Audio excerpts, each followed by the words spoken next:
এ ছেলেরা, যুবকেরা, এ আমার নবী পাকের প্রেমিকেরা, এবার বলবেন আমি আপনি ইমানদার না ইমানদার নয়, এটা আমার বলার ক্ষমতা নাই, এটা জানেন আমার আল্লাহ। আর জানেন কিন্তু আপনি যদি বলেন আমি কি করে জানবো, আপনার অন্তরের খবর আমি তো জানি না, আপনার অন্তরের খবর আমার আল্লাহ জানে আর আপনি জানেন। এ যুবকেরা, আপনারা তরুণেরা, তাহলে এখান থেকে আমরা কি বুঝলাম? নামাজ আল্লাহ ইমানদারের জন্য ফরজ করেছে। এবার ইমানটা কি? এ যুবকেরা, সংক্ষেপ করে বললে আশা করছি আপনারা বুঝতে পারবে। আমার আল্লাহ পাক 5 ওয়াক্ত নামাজকে ফরজ করেছে। নামাজ যদি একান্ত কাজা হয়ে যায়, আমার আল্লাহকে বলে ও রব্বি আল্লাহ পাক, আমি নামাজ কাজা করে ফেললাম আল্লাহ, ও রব্বি আল্লাহ পাক, আমি নামাজ কাজা করে ফেললাম আল্লাহ। আল্লাহ পাক আপনি আমাকে মাফ করে দেন। একবার মাফ চান, দুবার মাফ চান, 3 বার মাফ চান, 4 বার মাফ চান, 5 বার মাফ চান, 6 বার মাফ চান, 7 বার মাফ চান, 10 বার মাফ চান, 15 বার মাফ চান, 20 বার মাফ চান, 1 মাস মাফ চান, 2 মাস মাফ চান। ও যুবকেরা, আমার আল্লাহ পাক বড় দয়াময়, আমার আল্লাহ পাক অবশ্যই একদিন আপনার নামাজ কাজার গুনাহকে মাফ করে দেবে। কিন্তু মনে রেখে দিও, খবরদার যেন আমার নবীর সাথে বেয়াদবি করো না, খবরদার যেন আমার নবীর সাথে গুস্তাখি করো না। কেননা নামাজ কাজা করলে ওখানে গুনাহ হয়। আর যদি তুমি আমি আমার নবী পাকের সাথে তিল পরিমাণ, কাতরা পরিমাণ বেয়াদবি করে ফেলি, এখানে গুনাহ হয় না, এখানে বেঈমান হয়ে যায়। এখানে কি বোঝা গেল? নামাজটা হলো আমল, আর মদিনাওয়ালারা আপনার আমার জন্য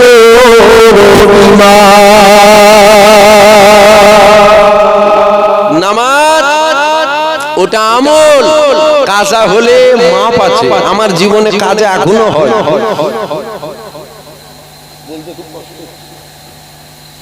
আমার জীবনে কাজা হয়, এই বলা থেকে আমি কি একদম পচা হয়ে গেল নাকি? এই লোকগুলো কথা বলছেন, এই কথাটা বলাতে কি মনে না এর ওয়াজ শোনা যাবে না, হারাম পুরানাম করে মনে মনে হয়ে গেল না? একদম খোলাখুলি কথা, লুকোবার কি আছে আপনাদের কাছে? হ্যাঁ, লুকোতুন। যদি আপনারা জান্নাত দিতে পারবেন জান্নাত দিতে, যদি বলেন হ্যাঁ জান্নাত দিতে পারবো, তাহলে শোনেন, আজকে মাগরিবের নামাজ, আজকে মাগরিবের নামাজ আমি আল্লাহর কাবার সামনে যে পড়ে এসেছি, দেন জান্নাত দেবেন তো? তাহলে জান্নাত দিতে পারবেন আপনারা? দিতে পারবেন না? তাহলে আপনাদের কাছে মিথ্যা, এটা তো মিথ্যা, এটা চিটিংবাজি কথা। তাহলে আপনাদের কাছে এই মিথ্যাটা বলে আমার কিছু লাভ নেই। আর আমি বলে ফেললাম যে আমার মাঝে মধ্যে নামাজ কাজা হয়ে যায়, এই বলা দেখি আপনারা জাহান্নাম দিতে পারবেন? যদি জাহান্নাম দিতে পারেন তাহলে দেন জাহান্নাম আমাকে। পারবেন কি না? পারবেন। আপনাদের হাতে কিছু নেই। অত ইজ্জু মান তাসা অত জিল্লু মান তাসা, ইজ্জতের মালিক কে? বেইজ্জতির মালিক কে? তাহলে আপনাদের কথা চিন্তা করে ওয়াজ করব আমি? কোনো চিন্তা ভাবনা করার যায় না, একদম খোলাখুলি কথা। আমার নামাজ কাজা এখনো হয় মাঝে মধ্যে। ওই সারা রাত জলসা টলসা করে বাড়ি গেলাম, একটু কমাও, বাড়ি গেলাম, বাড়ি যে ওই ফজরের নামাজটা পড়ি সব নিয়ত করলো, মোবাইলটা দেখছে, আর 2টো বাজে। দেখতে দেখতে দেখতে শয়তান তো খেদমত করছে, বুঝতে পারছেন? শয়তান খেদমত মানে বোঝেন, যারা নামাজ পড়ে তারা জানে। শয়তান তো খেদমত করছে, যেন মনে হলো চোখটা টানছে, ঘুমোবুনি। আমি মনে মনে করছি ঘুমোবুনি, একটু মোবাইলটা রেখে দিই, 2 মিনিট চোখটা বন্ধ করি। ওই মোবাইলটা রেখেছি, চোখটা বন্ধ করেছি, চোখ খুলেছি, দেখছি 12:30 বাজে, বেলা 12:30। এরকম হয় আমার। এই বলাতে কি আমি খারাপ হয়ে গেলাম? দুনিয়ার মানুষ যাকে ভালো বলে সে ভালো নয়, দুনিয়ার মানুষ যাকে ভালো বলে সে ভালো নয়, আল্লাহ যাকে ভালো বলে সে ভালো। দুনিয়ার মানুষ যাকে খারাপ বলে সে খারাপ নয়, আল্লাহ যাকে খারাপ বলে সে খারাপ। বুঝতে পারলেন না? আমার জীবনে নামাজ কাজা এখনো হয়ে যায়। আপনাদের এর মধ্যে একজনকেও হাত তুলে বলেন তো যে আমার জীবনে নামাজ কাজা নেই। এর মধ্যে আপনাদের মধ্যে কেন, আপনার গ্রাম থেকে একজনকে বের করবেন তো, আপনার গ্রাম থেকে 50, 60, 70 কিলোমিটার 100 কিলোমিটার এদিক ওদিক করে একটা লোক বের করবেন যে মানুষটা বলবে আমার জীবনে এক ওয়াক্ত নামাজ কাজা নেই। বের করবেন। পৃথিবীর প্রত্যেকটা মানুষের জীবনে নামাজ কাজা আছে না নয়? হতেই পারে কাজা। আল্লাহ দয়াময়, আল্লাহ যেন মাফ করে দেয়। বলেন না আল্লাহুম্মা। এই যে নামাজ কাজা হলো, নামাজ কাজা করার জন্য আপনি কি কাফের হয়ে গেলেন? যদি কাফের হয়ে যান তাহলে সব কাফের বসে আছে। আর যদি বলেন না নামাজ কাজা করার জন্য কাফের নয়, গুনাহগার হয়েছে, তাহলে আমরা গুনাহগার। আল্লাহ তিনি দয়াময়, তিনি যেন মাফ করে দেন। কিন্তু এখানে যে কথাটা আমাদের মনে রাখতে হবে সেটা হলো ঈমান। হুজুর পাকের শানে বেয়াদবি যেন না হয়। হুজুর পাকের শানে, বলুন জোরে বলুন, বেয়াদবি যেন না হয়। কেন নামাজ কাজা হলে গুনাহ হয়, আর নবীর শানে বেয়াদবি হলে ও তো নবীর মাকামনি কালা, নবীর জুতো মুবারকের শানে যদি বেয়াদবি হয় ওখানেও বেঈমান কাফের হবে, নবীর জুতোর শানে যদি বেয়াদবি হয়ে যায়। কেন নামাজ ওটা হলো আমল, আর হুজুর পাক হলেন আপনার আমার ঈমান। এ ছেলেরা, যুবকেরা, এ আমার নবী পাকের প্রেমিকেরা, এ আমার বাপেরা, মায়েরা, বোনেরা, আমি যেটা আপনাদের কাছে বোঝাতে চাইছি, আল্লাহ নবীদের 1000 বছর আগে জানিয়ে দিয়েছে আখিরি জামানায় হাতে তালুতে আগুন রাখা সহজ হবে, আখিরি জামানার ঈমান রাখা অতি কষ্ট হবে। আল্লাহ নবী জানিয়ে দিয়েছে এ বাবা সাহাবারা, আখিরি জামানায় আমার উম্মতেরা এই কলমা পড়বে, এই বেঈমান হয়ে যাবে। সকালে ঈমানদার, সন্ধ্যাবেলায় বেঈমান হবে, সন্ধ্যাবেলায় ঈমানদার, আর সকালবেলায় বেঈমান হবে। এ ছেলেরা, যুবকেরা, আখিরি জামানা চলছে, মনে রাখবেন ঈমান বাঁচানো বড় দায়। নামাজ অবশ্যই আপনাকে আমাকে আদায় করতে হবে, কেননা আমার আল্লাহ পাক 5 ওয়াক্ত নামাজকে ফরজ করেছে। কিন্তু মনে রেখে দিও, আল্লাহ নবী জানিয়ে দিয়েছে এ বাবা সাহাবারা, দুনিয়ার মানুষদেরকে জানিয়ে দিও, তারা যখন আমার আল্লাহকে সিজদা করে ওদের কপালটা মাটির মসজিদ যদি হয়, ওই কপালটা মাটির উপরে পড়ে যাবে। ওদের কপালটা মখমল বিছানো মসজিদ যদি হয়, ওই কপালটা মখমলের উপরে পড়ে যাবে। ওদের কপালটা টাইলস বিছানো মসজিদ যদি হয়, ওই কপালটা টাইলসের উপরে পড়ে যাবে। ওদের কপালটা, এ বাবা সাহাবারা, দুনিয়ার মানুষদেরকে জানিয়ে দিও, আমি নবী পাক জানিয়ে দিলাম, এই কপালটা আমি নবী পাক আমাকে যদি মুহাব্বত করে হয়, আমি নবী পাক আমাকে যদি প্রিয়ার করে হয়, আমি নবী পাক আমাকে যদি ভালোবেসে হয়, আমি নবী পাক আমাকে যদি প্রেম করে হয়, আমি নবী পাক আমাকে যদি দিলে রেখে হয়। এ বাবা সাহাবারা, দুনিয়ার মানুষদেরকে জানিয়ে দিও, এই কপালটা মাটির উপরে পড়বে না, এই কপালটা মখমলের উপরে পড়বে না, এই কপালটা টাইসের উপরে পড়বে না, এই কপালটা মার্বেলের উপরে পড়বে না। এ বাবা সাহাবারা, আমি নবী পাক জানিয়ে দিলাম, এই কপালটা আল্লাহ পাকে কুদরতি কদমে পড়ে যাবে।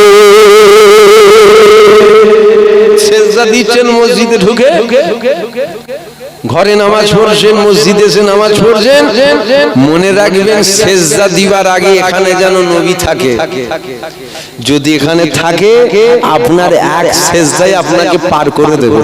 জোরে বলবেন না, জোরে বলবেন না সুবহানাল্লাহ। আর এখানে যদি হুজুর না থাকে 200 বছর নামাজ পড়ে জাহান্নামের কুত্তা ছাড়া অন্য কিচ্ছু হবে না। আর এখানে যদি হুজুর থাকে, হুজুর বলেছে আল্লাহর কুদরতি কদমে সেজদা পড়বে।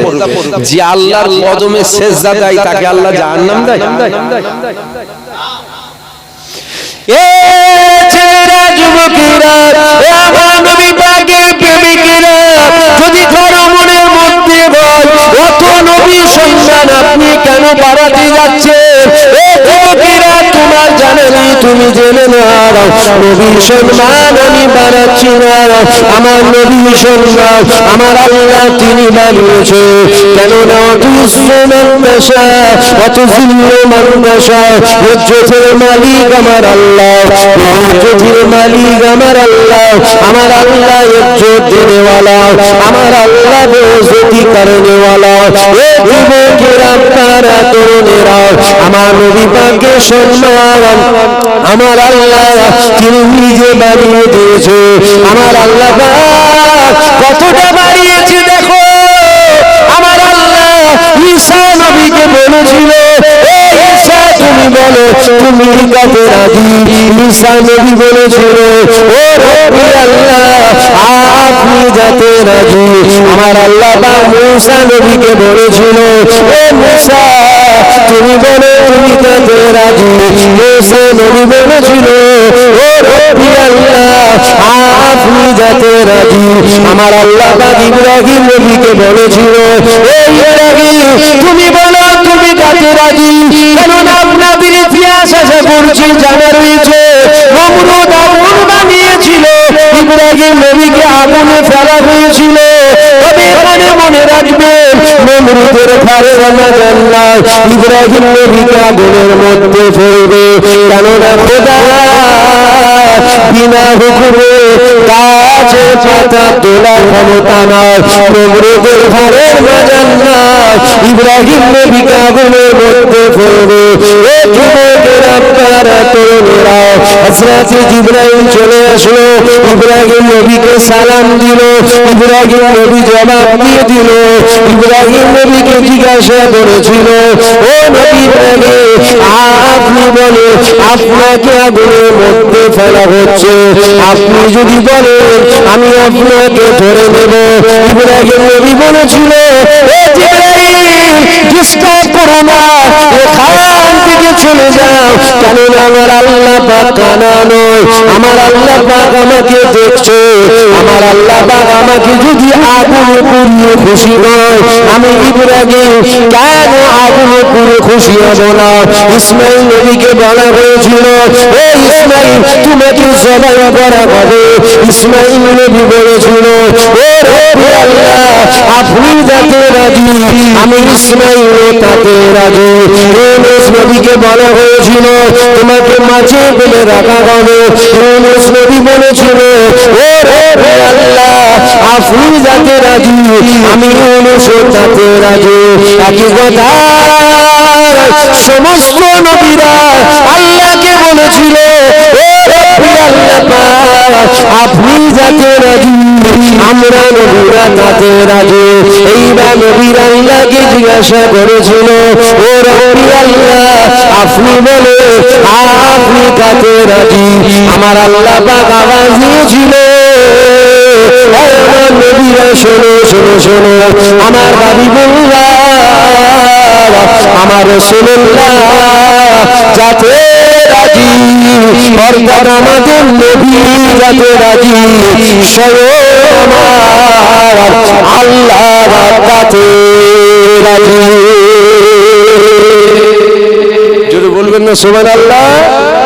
নবী সম্মান আমি বাড়াচ্ছি না, আল্লাহ বেরিয়েছে। এখন কিছু কুত্তা দেখবেন ঘেউ ঘেউ করছে, নবী সম্মান কমাবে। ঘরের কুকুরও আছে, বাইরের কুকুরও আছে। হ্যাঁ আমার কথা বুঝতে পারছেন না? ঘরের কুকুর মানে বোঝেন না, কুত্তা কুত্তা হয়, ঘরের হোক আর বাইরের হোক। কুকুর কুকুর তো ঘরের কুকুর মানে আবার আপনারা উল্টো মানে করছেন নাকি? না, ঠিকই মানে করছেন, ঠিকই বুঝছেন। আরে ঘরের মানে যেটা পোষে রে বাবা, বাড়িতে কুকুর পোষে না। তবে কুত্তা কুত্তা কিছু কুকুর দেখবেন ঘেউ ঘেউ করছে ইদানিং করে, কিছু কুত্তা ঘরেরও আছে বাইরেরও আছে, নবী দেখবেন সম্মান কমাতে চাইতে। তবে মনে রাখবেন, সারা পৃথিবীর কুকুর মিলে যদি আসমানের চাঁদের দিকে তাকিয়ে নয় ঘেউ ঘেউ ঘেউ ঘেউ করে, কি হবে? চাঁদের কোনো যায় আসবে? জোরে বলেন, জোরে বলেন। সারা পৃথিবীর কুকুর যদি আসমানের চাঁদের দিকে তাকিয়ে ঘেউ ঘেউ করে, চাঁদের যেমন কোনো যায় আসে না, যে সমস্ত কুত্তাগুলো ঘেউ ঘেউ করছে নবীর মাকাম কমাবে, কুত্তাদের চিল্লানো সার হবে। হুজুরের মাকাম কমবে না, কেন হুজুরের মাকাম বাড়িয়েছেন আল্লাহ। যদি বলবেন না সুবহানাল্লাহ, দিল খুলে বলবেন না সুবহানাল্লাহ। তবে কুত্তা কুত্তা হয়, ঘরের হোক আর বাইরের হোক। আমাদের যে ঈমান, এই ঈমানে আস্তে আস্তে ঘুম ধরাচ্ছে, মিষ্টি মিষ্টি মিষ্টি মিষ্টি লা মাতলুবা ইল্লাল্লাহ, লা মাগবুবা ইল্লাল্লাহ, বলো লা ইলাহা ইল্লাল্লাহ, জোরে জোরে লা ইলাহা।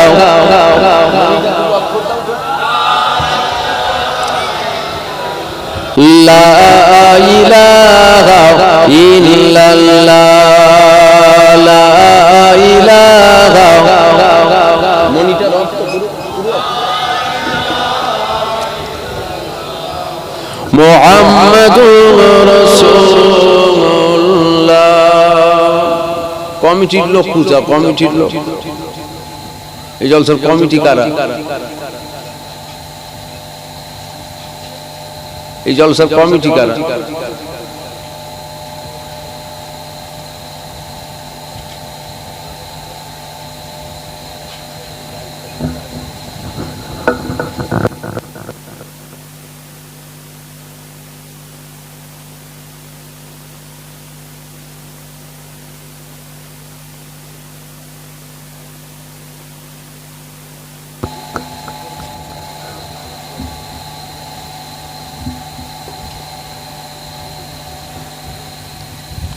যেকে ঘরে কলমে লা ইলাহা ইল্লাল্লাহ, জোরে জোরে লা ইলাহা,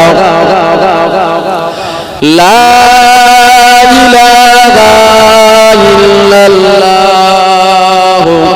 মুহাম্মাদুর রাসূলুল্লাহ, হাসবি রাব্বি জাল্লাল্লাহ, মা ফি কলবি খায়রুল্লাহ, নূর মুহাম্মদ সাল্লাল্লাহ, বলো লা ইলাহা ইল্লাল্লাহ, জোরে জোরে লা ইলাহা, আর জোরে লা ইলাহা, লা ইলাহা ইল্লাল্লাহ, মুহাম্মাদুর রাসূলুল্লাহ, আল্লাহুম্মা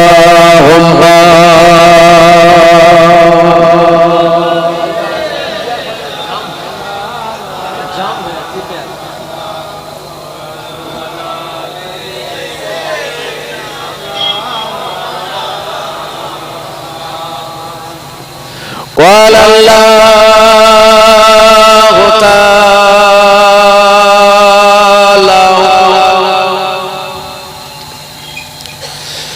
في كلام المزيد والفرقان الغميد،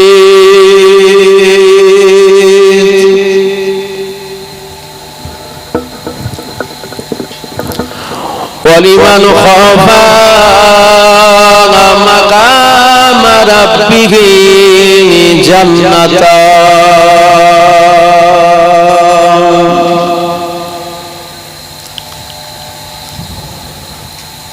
قال رسول الله صلى الله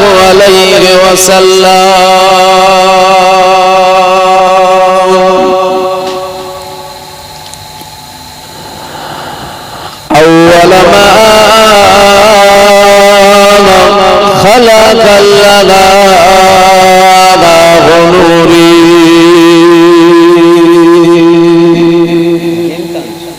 সকলে বলেন আলহামদুলিল্লাহ, জোরে বলেন আলহামদুলিল্লাহ। যে আল্লাহর দরবারে শুকরিয়া আদায় করেন যে আমার আল্লাহ পাক আপনাকে আমাকে বড় নিয়ামতের জায়গায় বসিয়েছেন, যে এমন একটা জায়গায় আল্লাহ পাক আপনাকে আমাকে বসিয়েছেন যেই জায়গায় আমরা যদি চুপ করেও বসে থাকি আমাদের জীবনে যে সমস্ত সাগীরা সাগীরা অর্থাৎ যে সমস্ত ছোট ছোট গুনাহ আছে ওই গুনাহগুলোকে আমার আল্লাহ পাক এমনিতেই মাফ করতে থাকে। জোরে বলুন সুবহানাল্লাহ। এই জায়গায় শুধু যে সাগীরা গুনাহ মাফ হয় এমনটা নয়, সাগীরা ও কাবীরা, ছোট গুনাহ ও বড় গুনাহ দুটো গুনাহই এই জায়গা থেকে মাফ হয়। তবে শর্ত হলো আমাদেরকে আল্লাহ পাকের দরবারে মাফ চাওয়া লাগবে, আমাদেরকে মাফ চাইতে হবে। কেন মাফ চাইতে হবে? এই জন্য মাফ চাইতে হবে যে আমরা প্রত্যেকে গুনাহগার। আপনাদেরও জীবনে গুনাহ আছে। আপনারা হয়তো অনেকে মনে মনে করছেন আমার মুজাদ্দিদুল জামানের আওলাদ, আমার পীরের আওলাদ। আশা করছি আপনারা দাদা হুজুরের মুরিদ, আমার পীরের আওলাদ এসছে মানে ইনার মনে হয় কোনো গুনাহ নেই, এরকমও মানুষের ধারণা হয়, এরকমও ভাবে মানুষ। যদি আপনি এটা ভাবেন আপনি ভুল ভাবছেন। কেন? আপনারও জীবনে যেমন গুনাহ আছে আমারও জীবনে ঠিক ওই রকম গুনাহ আছে। আপনিও গুনাহগার, আমিও গুনাহগার, কম বেশি হতে পারে। আমার গুনাহ বেশি, আপনার গুনাহ কম, আর না হয় এটা হতে পারে আপনার গুনাহ বেশি, আমার গুনাহ কম। আমরা উভয় গুনাহগার। কার গুনাহ কত এ তো আমার আল্লাহ পাক জানেন, দুনিয়ার তো কাউকে আল্লাহ পাক জানান নেই। মনে রাখবেন এই যে আমরা গুনাহগার বা আমরা গুনাহ করে ফেলি এটা একটা স্বাভাবিক ব্যাপার, কমন ব্যাপার, আম ব্যাপার। গুনাহ হবে কেন? আমরা আদম সন্তান। পৃথিবীর কোনো মানুষের বলার ক্ষমতা নেই যেই মানুষটা বলবে যে আমার কোনো গুনাহ নেই। শুধু আপনি আমি নয়, পৃথিবীর কোন মানুষের বলার ক্ষমতা নেই যেই মানুষটা বলবে যে আমার কোনো গুনাহ নেই। পৃথিবীর প্রত্যেকটা মানুষ গুনাহগার। আবার আপনারা এই ওয়াজে নিজেরা নিজেরা মানে করবেন না জানো? কেন? আলেম দুই শ্রেণীর, এক শ্রেণীর আলেম পড়ে আলেম, আর এক শ্রেণীর শুনে আলেম। দুই শ্রেণীর আলেম। এটাও মনে রাখবেন আলেম দুই শ্রেণীর, এক শ্রেণীর আলেম রহমানের পক্ষে কাজ করে, আর এক শ্রেণীর আলেম শয়তানের পক্ষে কাজ করে। প্রত্যেকটা জিনিসের যেমন ভালো দিক আছে সাথে সাথে প্রত্যেকটা জিনিসের খারাপও একটা দিক আছে যেটা আমাদের মাথায় রাখতে হবে। এই যে কথাটা আপনাদেরকে শোনালাম যে পৃথিবীর প্রত্যেকটা মানুষ গুনাহগার, অর্থাৎ আপনারা মনে মনে করবেন না জানো যে পৃথিবীর প্রত্যেকটা মানুষ গুনাহগার, অর্থাৎ নবী রাসূল পয়গম্বররা তো মানুষই ছিলেন। নবীরা কি ছিলেন? মানুষ ছিলেন, অর্থাৎ নবী রাসূল পয়গম্বররাও তাহলে গুনাহগার। বলুন নাউযুবিল্লাহ। যদি সবাই মিলে বলুন নাউযুবিল্লাহ।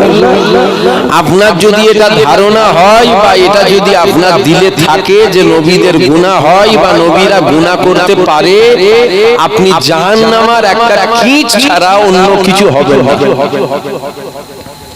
আপনার দিলে যদি খালি এতটুকু ধারণা থাকে যে নবীরা গুনাহগার বা নবীরা গুনাহ করতে পারে, তবে আজ সমাজে অজনেসিয়াত হয়। ওই বললাম আলেম এক শ্রেণীর রহমানের পক্ষে, এক শ্রেণীর শয়তানের পক্ষে। এক শ্রেণীর আলেম তো প্রকাশ্য মাইকে মাইকে ওয়াজ করে করে বেড়াচ্ছে যে নবীদের গুনাহ হয়। আপনাদের গ্রামে হয়তো এসে ওয়াজ করে গেছে, আপনারা একটু খেয়াল করে শোনেন। আপনারা ইতিপূর্বে শোনেন না যে আদম নবী গন্ধম ফলকে গুনাহ করেছিল, আল্লাহ জান্নাত থেকে বার করে দিয়েছিল? আরে হ্যাঁ কি না বলুন একটু, শুনেছেন না শোনেন না?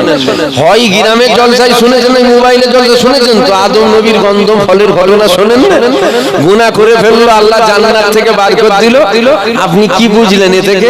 এ থেকে আপনি তো এটাই বুঝতে পারলেন যে নবীদের গুনাহ হয়। আদম নবী গন্ধম ফল খেয়ে গুনাহ করেছে বলেই তো জান্নাত থেকে বার করেছে। অর্থাৎ আমরাও গুনাহ করি, আদম নবীও গুনাহ করেছিল। ওই জন্য বললাম আলেম দুই শ্রেণীর, এক শ্রেণীর আলেম রহমানের পক্ষে, আর এক শ্রেণীর আলেম শয়তানের পক্ষে।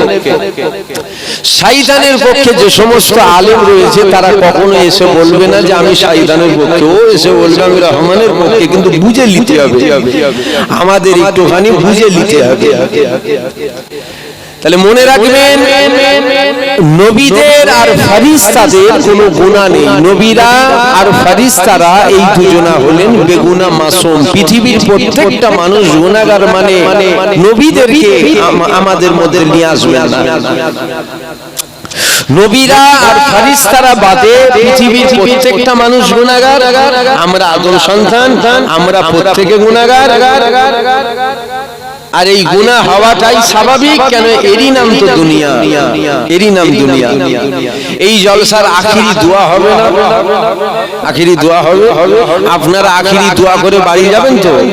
আসেন আমি আপনাকে লিখে দিচ্ছি, আসেন আমি আপনাকে লিখে দিবার ক্ষমতা রাখি যে আপনি আখিরি দোয়ার পর আবার যখন বাড়ি যাবেন আপনি ওই কথাগুলোই বলবেন, ওই কাজগুলোই করবেন যেই কথায় যেই কাজে আল্লাহ ও আল্লাহ রাসূল নারাজ হবে। একদম গ্যারান্টি সহকারে আমি বলছি। যদি বলেন গ্যারান্টিটা আপনি দিলেন কি করে? আপনি আজ যদি না করেন আপনি কাল করবেন, কাল যদি না করেন আপনি পরশু করবেন, পরশু যদি না করেন আপনি তারপরের দিন করবেন। একদম গ্যারান্টি। বেঁচে যদি থাকেন আবার আপনি গুনাহ করবেন। যদি মারা যান তাহলে ঝামেলা মিটে গেল। বেঁচে যদি থাকেন একদম গ্যারান্টি সহকারে আবার আপনার গুনাহ হবে। যদি বলেন গ্যারান্টিটা দিলেন কি করে?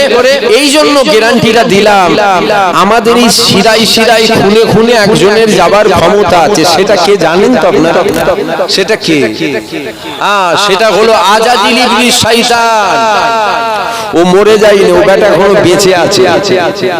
আপনি ভাববেন না যে এই জলসার আখিরি দোয়ার পর ও আপনার শিরাই শিরাই খুনে খুনে আর যেতে পারবে না, এটা ভাববেন না। ও আবার যাবে,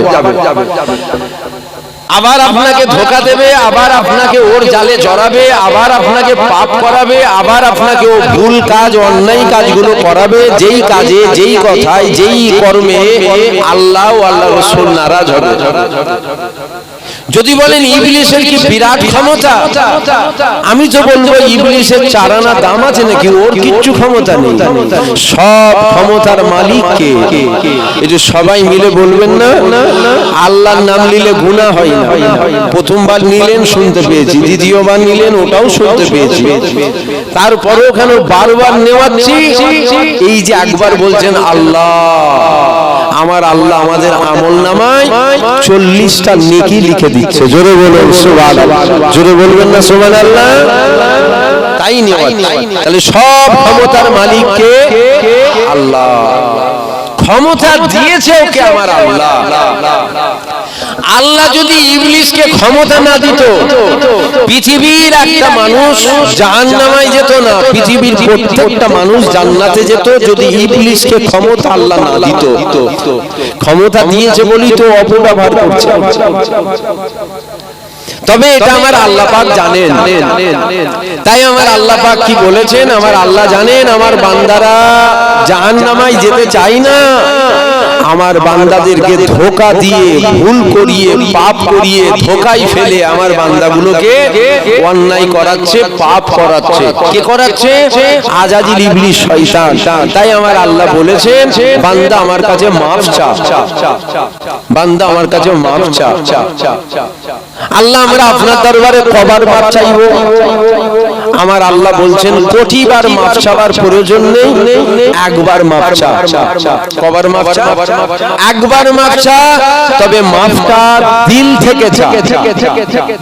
যদি মাফ দিল থেকে চাইতে পারো, আমি তোর একটা একটা গুনাহ যদি উহুদ পাহাড়ের চেয়ে বড় হয়, আমি তোর জিন্দেগীর গুনাহকেই মাফ করে দেব। জোরে বলুন সুবহানাল্লাহ।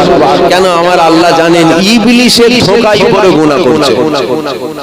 এটা আমার আল্লাহ পাক জানেন, ইবলিসের ধোঁকায় পড়ে আমার বান্দাগুলো ভুল করছে, অন্যায়। তাই আল্লাহ বলেছে আমাকে যা মাফ চাই আমি মাফ করব। আমাদের যেটা মনে রাখতে হবে সেটা হলো আল্লাহ যেন আমাদের দুনিয়ার গুনাহ দুনিয়ায় মাফ করিয়ে লাই। বলেন না আল্লাহুম্মা আমিন। জোরে বলুন আল্লাহুম্মা আমিন। মাফ করাতে হবে। কেন মাফ করাতে হবে? দুনিয়া আমাদের চিরস্থায়ী নয়। আমার ছোট দাদু জান বলতেন, ছোট হুজুর পীর কেবলা, দো দিন কা চাঁদনি হ্যায় ফির আঁধেরি রাত হ্যায়। দুদিনের দুনিয়া, তারপরে আবার অন্ধকার কিন্তু রাখা আছে। এখান থেকে আমাদেরকে যেতে হবে। এখান থেকে আমরা যেখানে যাব ওখানে জায়গা আছে দুটো, একটা জান্নাত আর একটা জাহান্নাম। আমরা যদি জান্নাত যেতে চাই তাহলে আমাদেরকে দুনিয়া থেকে ঈমান নিয়ে যেতে হবে। আমরা যদি জাহান্নামের আগুন থেকে মুক্তি পেতে চাই আমাদেরকে দুনিয়া থেকে বেশি বেশি বেশি বেশি আমল করে যেতে হবে। নামাজ পড়তে হবে, রোজা রাখতে হবে, হজ করতে হবে, যাকাত দিতে হবে, দান খায়রাত করতে হবে, তাসবিহ তেলাওয়াত করতে হবে, ইত্যাদি আমল করতে হবে। আমল আপনাকে জাহান্নামের আগুন থেকে রেহাই করাবে, ঈমান আপনাকে জান্নাত নিয়ে যাবে। তাহলে দুটো জিনিস কি কি বলুন, জোরে বলুন। ঈমান আর আমল। এভাবে অর্থ করছি, আপনাদের অসুবিধা হচ্ছে নাকি? ঈমান আর আমল, এই দুটো আমাদেরকে নিয়ে যেতে হবে।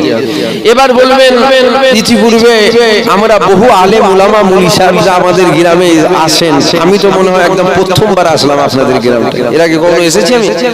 একদম প্রথম।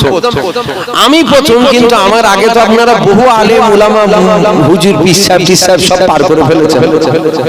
আপনারা নিশ্চয়ই শুনেছেন হুজুররা ওয়াজ করেন, হাদিস শরীফে আসছে আসসালাতু মিফতাহুল জান্নাত, নামাজ জান্নাতের চাবিকাঠি। শুনেছেন না? শোনেন, প্রত্যেকে শুনেছেন। এবার বলবেন যে আপনার ওয়াজটা যেন ঠিক মিল খাচ্ছে না। আপনি বলছেন আমল লাগে জাহান্নামের আগুন থেকে বাঁচতে, ওয়াজটা যেন একটু কেমন টাইপের লাগছে না? দেখুন, ওয়াজ বুঝার জিনিস। আমরা যদি না বুঝি আমরা ঠকবো।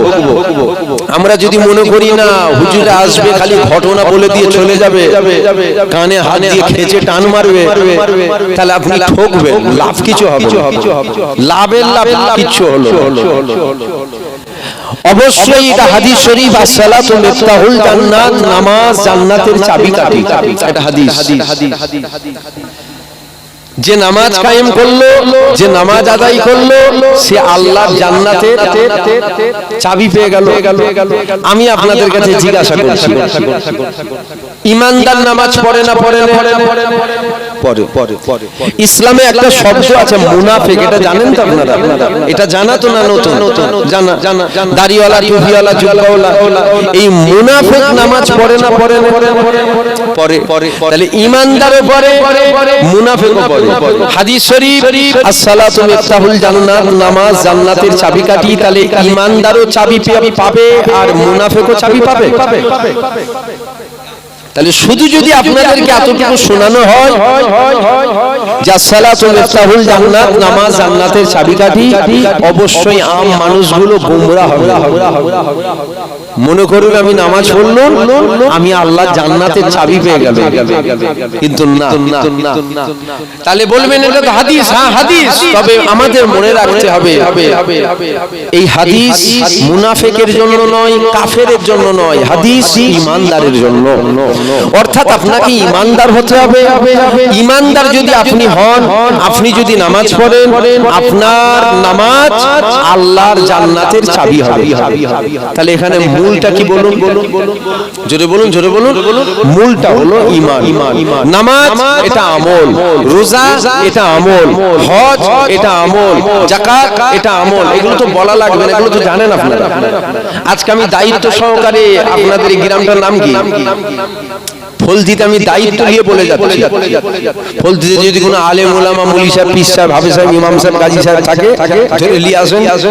নামাজ জান্নাতের চাবি নয়, নামাজ আমল নয়। একদম দায়িত্ব সহকারে বলছি। দেখুন আমরা যখন কথা বলি আমাদেরকে কিন্তু খুব বুঝে বুঝে কথা বলতে হয়, এটা মানেন তো নাকি? মুলি সাহেব যদি মাইক ওঠে গাল ফেরে ফেলে না, ও আম মানুষ বলবে এটা মুখ ফসকে হয়ে গেছে। আর হুজুর যদি মাইক ওঠে শালা বলে ফেলে না, ও কালকে দেখবেন চায়ের দোকান গিয়ে বিয়ে দিচ্ছে। তাহলে আমরা যখন কথা বলবো খুব বুঝে বুঝে কথা বলবো। মুলি সাহেব মাইক ওঠে মুখ খারাপ করলো, লোক বলবে ওটা স্লিপ অফ টাং হয়ে গেছে, একটু মিস্টেক হয়ে গেছে। তবে হুজুর যদি বলে ফেলে বিপদ। তাহলে আমি যখন এত বড় কথা বলছি আমি দায়িত্ব নিয়ে বলছি তো, নামাজ আমল নয়, একদম দায়িত্ব সহকারে। নামাজ আমল নয়। আপনি নামাজ পড়ে পড়ে কপাল যদি কালো করে ফেলেন, আপনি চার আনা নেকি পাবেন না। আবার আমি বলছি নামাজ আমল। নামাজ পড়ুন সব হবে, নামাজ পড়ুন আল্লাহ পাক খুশি হবে। এবার বলবেন আপনি একটা জিনিস দুই রকম ভাবে বলছেন কেন? একবার বলছেন আমল, আরেকবার বলছেন আমল নয়। এখানে মূল ব্যাপার যেটা, সেটা হলো ঈমান। সেটা কি বলুন? ঈমান। আপনাকে ঈমানদার হতে হবে। আপনি যদি ঈমানদার হন, আপনি যদি নামাজ পড়েন, আপনার নামাজটা আমল হবে। আপনি যদি ঈমানদার না হন, আপনি যতই নামাজ পড়েন ওই নামাজ কিন্তু আমল হবে না। আমার কথা বুঝাতে পারছি কি আপনাদের? না উল্টো পাল্টা মানে করবেন না আবার জানবেন। বুঝতে যদি না পারেন, আপনার 2GB মেমোরি হলে আমি কি করব? এটা কি? জোরে বলেন। এই দাড়িটা কি? জোরে বলেন। সুন্নত। এই দোষ আপনাদের নয় তো, দোষ আমাদের মতন হুজুরদের। কেন বলেন? আমরাই তো এসে আপনাদেরকে শুনিয়েছি দাড়ি সুন্নত, দাড়ি সুন্নত, দাড়ি সুন্নত, দাড়ি সুন্নত। আপনারাও বেরেনে কাজ করে নিয়েছেন দাড়ি সুন্নত, দাড়ি সুন্নত, দাড়ি সুন্নত। আমি চ্যালেঞ্জের সাথে বলছি দাড়ি সুন্নত। কে কোন আলেম ওলামাকে নিয়ে আসবেন? নিয়ে আসুন। একদম এখানে বলছি, দায়িত্ব নিয়ে বলছি দাড়ি সুন্নত নয়। বলবেন আমরা ছোট থেকে শুনে এসেছি দাড়ি সুন্নত। আপনি দাড়ি সুন্নত শুনে এসেছেন, ভুল শুনেছেন। আপনি দাড়ি সুন্নত নয়। তাহলে বলবেন ব্যাপারটা কি? এখানে মূল ব্যাপার হলো, দেখুন শিখ পাঞ্জাবিদের মুখে দাড়ি আছে না? আমাদের দাড়ি ওদের দাড়ি কি আলাদা না? একই দাড়ি, একই দাড়ি। এখন যে কুকুরটাকে আমাদের বাঁশ দিচ্ছে, ওই কুকুরটাকে চেনেন তো? সব কথা কি খুলে খুলে বলা লাগবে? জানেন তো ওই কুত্তার মুখে দাঁড়িয়ে আছে না? এখন আছে নাকি জানেন? শোরের মুখ বহুদিন দেখিন। তাহলে ওর মুখেও দাঁড়িয়ে আছে, আপনার মুখেও দাঁড়িয়ে আছে, রবীন্দ্রনাথ টেগরের মুখেও দাঁড়িয়ে আছে। দাড়ি যদি সুন্নত হয় তাহলে এগুলো সব সুন্নত। আমার কথা বুঝতে পারছেন আপনারা? আর যদি বলেন না দাড়ি সুন্নত নয়, তাহলে এগুলো সুন্নত নয়। তাহলে বলবেন দাড়িটা কি? ঈমানদার যদি হয়, ও যদি মুখে দাড়ি রাখে, ঈমানদারের মুখের দাড়ি সুন্নত।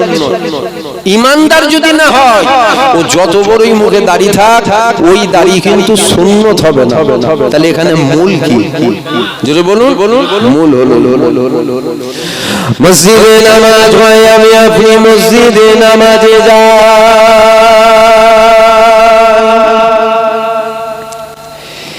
এ ছেলেরা, যুবকেরা, তারা তরুণেরা, মসজিদে নামাজ হয়,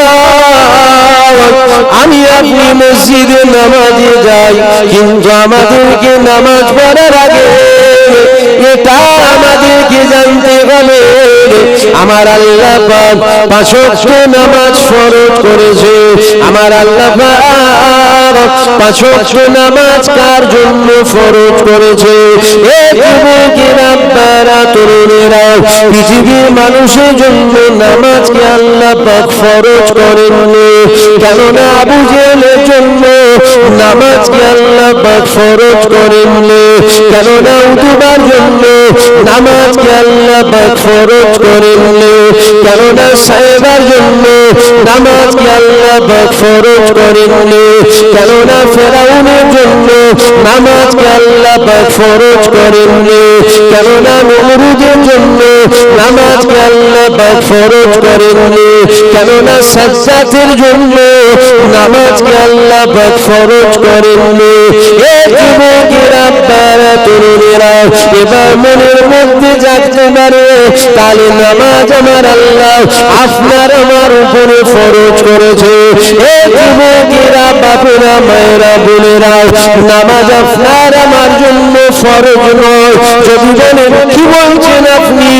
হ্যাঁ, আমি ঠিক বলছি, নামাজ আপনার আমার জন্য ফরজ নয়। তাহলে নামাজটা তার জন্য ফরজ। আমার আল্লাহ পাক 5 ওয়াক্ত নামাজ শুধুমাত্র ঈমানদারের জন্য ফরজ করেছে। বুঝতে পারছেন? নামাজ কার জন্য? আপনার আমার জন্য নয়। আমরা মনে করি নামাজ আমাদের জন্য ফরজ। বলবেন আমাদের জন্য নামাজ নয় না, আপনার জন্য নামাজ ফরজ নয়, আমার জন্য নামাজ ফরজ নয়। হ্যাঁ, আমার জন্য নামাজ ফরজ, আপনার জন্য নামাজ ফরজ। আপনি আমি যদি ঈমানদার হই, দাড়িওয়ালা টুপিওয়ালা যদি হয়, নামের আগে মোহাম্মদ শুধু লিখে ফেলি, এইটা যদি হয়, তাহলে আপনার আমার জন্য নামাজ